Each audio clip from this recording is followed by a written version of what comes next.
খাসির মাংস রান্নার পরে হালকা একটা গন্ধ থেকেই যায়, তবে এইভাবে রান্না করলে কোনো প্রকারই গন্ধ থাকবে না আর মাংসের টেস্ট হবে দুর্দান্ত। ছোট ছোট কিছু টিপস ফলো করলে খাসির মাংসের টেস্ট হবে দুর্দান্ত। আপনারা পুরো রেসিপিটির সাথে থাকবেন, আশা করছি ভালো লাগবে। রান্না করার জন্য আমি এখানে মাংস নিয়েছি প্রায় 1 কেজির মতো। মাংসের গন্ধ দূর করার জন্য ছোট্ট একটি টিপস ফলো করতে হবে। তো তার জন্যই প্রথমে দিয়ে নিচ্ছি 1 টেবিল চামচ ভর্তি করে লবণ, আর দিয়ে নেব ভিনিগার প্রায় 3 টেবিল চামচ পরিমাণ। আপনারা চাইলে এখানে লেবুর রসটাও ব্যবহার করতে পারেন। এরপর দিয়ে নেব পর্যাপ্ত পরিমাণে পানি দিয়ে মাংসগুলো একটু নাড়াচাড়া করে নিয়ে বেশ কিছুটা পানি দিয়ে এটাকে 10 মিনিটের জন্য ভিজিয়ে রেখে দেব। এই প্রসেসটা যদি ফলো করেন দেখবেন খাসির মাংসের ভেতরে আর কোনো প্রকারই গন্ধ থাকবে না। তো প্রথমেই আমি পেঁয়াজ বেরেস্তা করে নেব। এর জন্য আমি বেশ কিছুটা পেঁয়াজ তেলের মধ্যে দিয়ে নিয়েছি। পেঁয়াজ বেরেস্তা করার সময় তেলটাকে ভালো করে গরম করে তারপরে পেঁয়াজগুলোকে দিয়ে নিতে হবে। এরপর দেখুন পেঁয়াজের কালার পুরোপুরি চেঞ্জ হয়ে গেছে। এই পর্যায়ে চুলার জালটাকে বন্ধ করে আমি বেরেস্তাগুলোকে উঠিয়ে নিচ্ছি একটা টিস্যু পেপারের উপরে। এই বেরেস্তা করা তেল দিয়েই আমি রান্নাটা করে নেব। তার জন্য এই তেলের মধ্যে দিয়ে নিচ্ছি একটি তেজপাতা, 3টের মতো সাদা এলাচ, একটি বড় এলাচ, সাথে নিয়েছি একটি দারুচিনির টুকরো, আর দিয়েছি 3-4টির মতো লবঙ্গ। এরপর দিয়ে নিচ্ছি হাফ কাপের মতো পেঁয়াজ কুচি। আমি 1 কেজি মাংসের জন্য এখানে হাফ কাপ পেঁয়াজ ব্যবহার করেছি। এরপর নাড়াচাড়া করে পেঁয়াজটাকে হালকা একটু নরম করে নেব। এখন এর মধ্যে দিয়ে নেব আদা রসুন বাটা প্রায় 2.5 টেবিল চামচের মতো।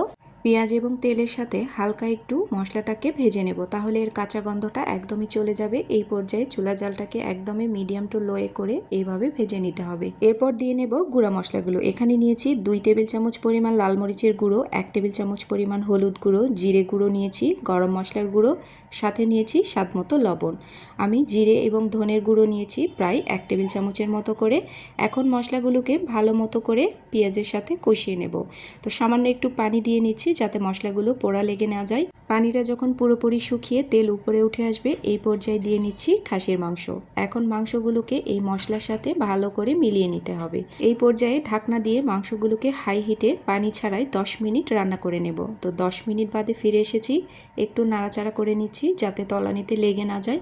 এই পর্যায়ে নাড়াচাড়া করে আমি আবারও একবার ঢাকনা দিয়ে দেব 5 মিনিটের জন্য। ঢাকনা উঠিয়ে মাংসগুলোকে আরও কিছুক্ষণ কষিয়ে নেব। এই পর্যায়ে কষানোর উপরেই কিন্তু মাংসের টেস্টটা নির্ভর করবে এবং মাংসের গন্ধটাও পুরোপুরি চলে যাবে। কিছুক্ষণ কষানোর পরে এই পর্যায়ে দিয়ে নিচ্ছি বেশ কিছুটা পানি যাতে মাংসটা পুরোপুরি সেদ্ধ হয়ে যায়। তো এদিকে মাংসটা সেদ্ধ হতে থাক, একটা স্পেশাল মশলা তৈরি করে নেব। তার জন্য এখানে কাজু বাদাম নিয়েছি পেঁয়াজ বেরেস্তা আর 2 টেবিল চামচ পরিমাণ টক দই, সবগুলোকে ভালো মতো করে বেটে নিয়েছি। আর এই স্পেশাল মশলাটাকে আমরা পরবর্তী ধাপে ব্যবহার করব। তো মাংসটা এই পর্যায়ে পুরোপুরি সেদ্ধ হয়ে গেছে। এখন আমি এই স্পেশাল মশলাটাকে দিয়ে নিচ্ছি। এরপর সামান্য একটু পানি দিয়ে নিয়েছি। এরপর মাংসটাকে আরও কিছুক্ষণ কষিয়ে নেব। তো দেখুন এই পর্যায়ে মাংসের কালার অনেকটাই চেঞ্জ হয়ে এসেছে।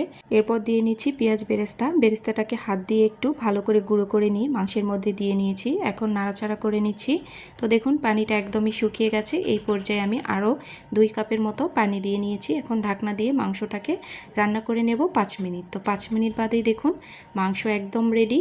তো চলুন আপনাদেরকে সার্ভ করে দেখিয়ে দিই কতটা লোভনীয় হয়েছে। এইভাবে একবার খাসির মাংস বাসায় রান্না করে দেখবেন।